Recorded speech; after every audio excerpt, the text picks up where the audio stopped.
کہ جب آپ کچن میں ہوتے ہیں، آپ آٹا گوندھ رہے ہیں، روٹی بنا رہے ہیں، آپ کے ہاتھ محرک ہوتے ہیں، ہاتھ سے آپ کام سر انجام دے رہے ہوتے ہیں، زبان تو آپ کی محرک نہیں ہوتی، اور آپ وہاں پہ اب تو سہولت ہے موبائل میں، کمپیوٹر پر آپ دعا لگا سکتے ہیں، یا اپنی زبان کو وہ دعا نہیں سن سکتے، دعا جوشن کبیر لگا دیں، کیا خوبصورت اللہ کے اسماء ہیں، اور آپ وہاں ذکر بھی سنتے رہیں گے، ساتھ ذکر زبان سے دہراتے رہیں گے، آپ کا کام بھی ہوتا رہے گا۔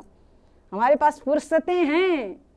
لیکن استعمال کرنے کا طریقہ نہیں آتا ہمیں، اور اس زبان کو ہم اور اس زندگی کے بہترین لمحات اور قیمتی لمحات کو ہم فضول بیہودہ کاموں میں ضائع کر رہے ہیں۔ خدا جانتا ہے ایک ایک منٹ ہمارا قیمتی ہے۔ میں ہمیشہ مثال دیتی ہوں کہ اگر کوئی مجھے کہہ دے 3 دن آپ کو زندگی دینے کے لیے ہم تیار ہیں، زندگی آپ کی ختم ہونے والی ہے، ڈاکٹر کہہ دیں، تو ہم اپنی زندگی کا سارا سرمایہ لگا دیں گے کہ ہمیں 3 دن زندگی دے دیں، اور ہمیں نہیں پتہ یہ قیمتی لمحات کسی وقت بھی ہم سے چھینے جا سکتے ہیں، اور ہمیں ان کو صحیح استعمال کرنا چاہیے اور آخرت کے سفر کے لیے زیادہ راہ تیار کرنا چاہیے۔ ہم کوئی یہاں پہ بے فائدہ نہیں آئے، ہماری خلقت کا ایک مقصد ہے اور اس کی تحت ہم آئے ہیں، اور اس مقصد کو سمجھنے کی ہمیں کوشش کرنی چاہیے۔ اس کے ساتھ ہماری دعا ہے کہ خداوند متعال انشاءاللہ اگلے پروگرام میں خاموشی کے فوائد اور اس زبان کے نقصانات، زیادہ بولنے کے نقصانات پہ پھر ہماری بحث جاری رہے گی، اور ہماری دعا ہے کہ خداوند متعال ہمیں اخلاق حسنہ کو اپنانے کی توفیق عطا فرمائے، اور اس کے ساتھ ہمیں سیرت پیغمبر، سیرت ائمہ کا مطالعہ اور مطالعے کے ساتھ ان پر عمل کرنے کی توفیق عطا فرمائے۔ خصوصاً ہماری ماؤں بہنوں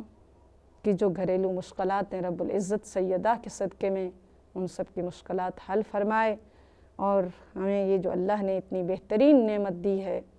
جس کے ذریعے ہم ایک دوسرے کی رہنمائی کر سکتے ہیں، ایک دوسرے کی ہدایت کر سکتے ہیں،